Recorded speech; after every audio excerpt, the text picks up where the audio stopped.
Welcome back to Progressive Broadcast. This is Elijah again. Thanks for tuning in. It's been a few weeks here.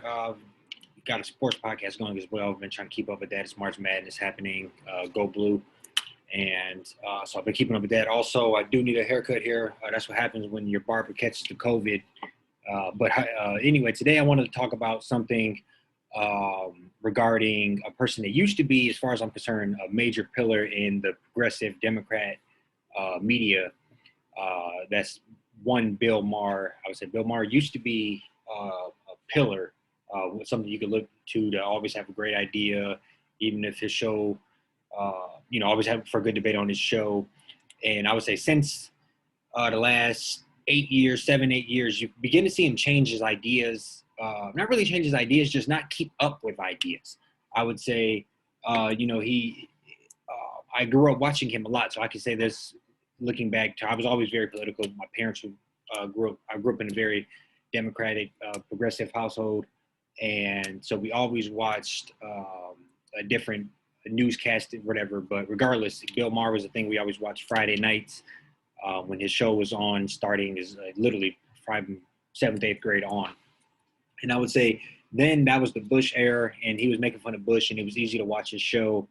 And so that was kind of where I picked up at his show on, was the Bush era, and seeing how he was treating that situation. And obviously, I agreed with 98% of the things he was saying then. Didn't really pick up on much of too much of a discord. Even seen him in person a couple of times. Looking back, that was probably both in East Lansing at a pavilion or a stadium there. Seen him a couple of times, and then I'm watching this show on YouTube this week, picking up on some of his older episodes, and I just see a repetitive content. Repetitive content of him just not keeping up at the times, sounding more and more Republican-ish on many aspects. And this one in particular, he had Charlamagne on his show. Charlamagne and him were discussing reparations. And if I would have told you, if I just give you a transcript of that and had you read it, you would not guess that this was not a Fox News host. You would not guess that this wasn't Tommy Lauren. You would not guess that this wasn't a Rush Limbaugh or somebody along those type of lines. It was very, very, very Republican-y. And I'm keeping up with that as well as things I've seen in the past. He's been really, really hard on Muslims and talking about Sharia law and how they don't need to bring that over here. And that was kind of when I stopped watching the show a few years ago, and he was really hammering that home. But so I started watching the show just on YouTube a little bit recently, and I've seen a couple things. So I'm gonna go ahead and share the video here. And this is Charlamagne the God, and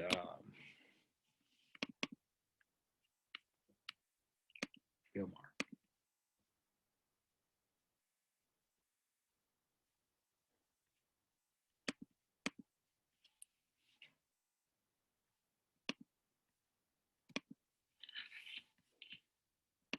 I'm a descendant of those ancestors. I know, but okay. Hey, listen, when a debt is old, a debt is old.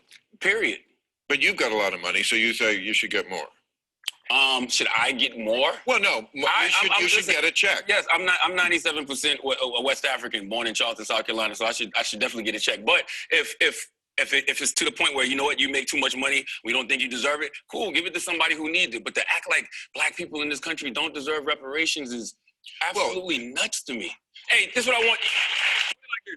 America, just treat black people like they're F-35 fighter jets. You had $1.7 trillion to throw at that bullshit. Throw it at the people who actually built this country. But, yeah, anybody can dispute that. But again, you didn't build this country. So what? That's the first clip. I wanted to show you that. Just keep that in mind. And the second clip is a little more further here into the video. I just can't get over his little snarky, but you didn't. That's just a little arrogant bitch right there.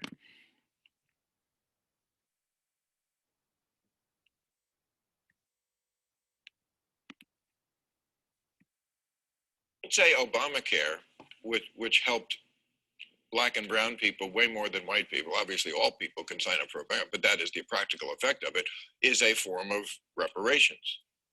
You know, I mean, there's a tax that everybody pays. I don't think it's capped.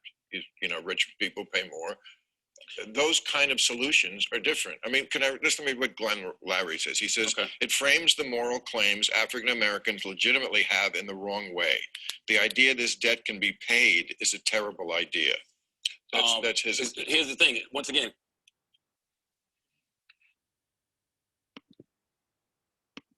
Yeah. So I just wanted to kind of you know, bring that to some people's attention, and you know, kind of go over you know, some of the things that was said there, and just, you know, the shocking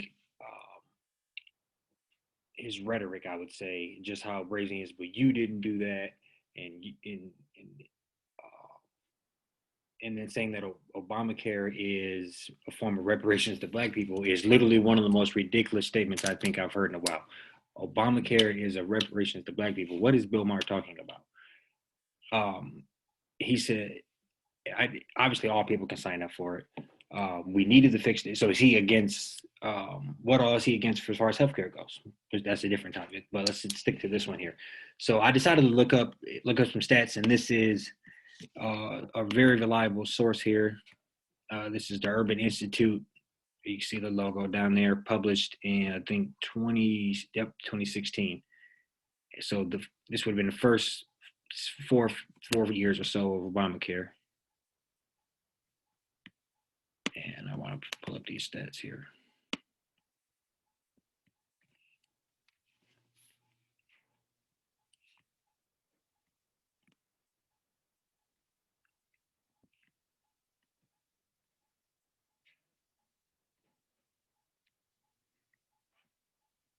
Okay. Let's take a look here. So from the first 10 years, 5 years, from 2010 to 2015, there was 8.1 million white people signed up for Obamacare, 2.8 Black people, 6.2 million Hispanics, and another 2 million of just other groups. So not only is he saying Obamacare was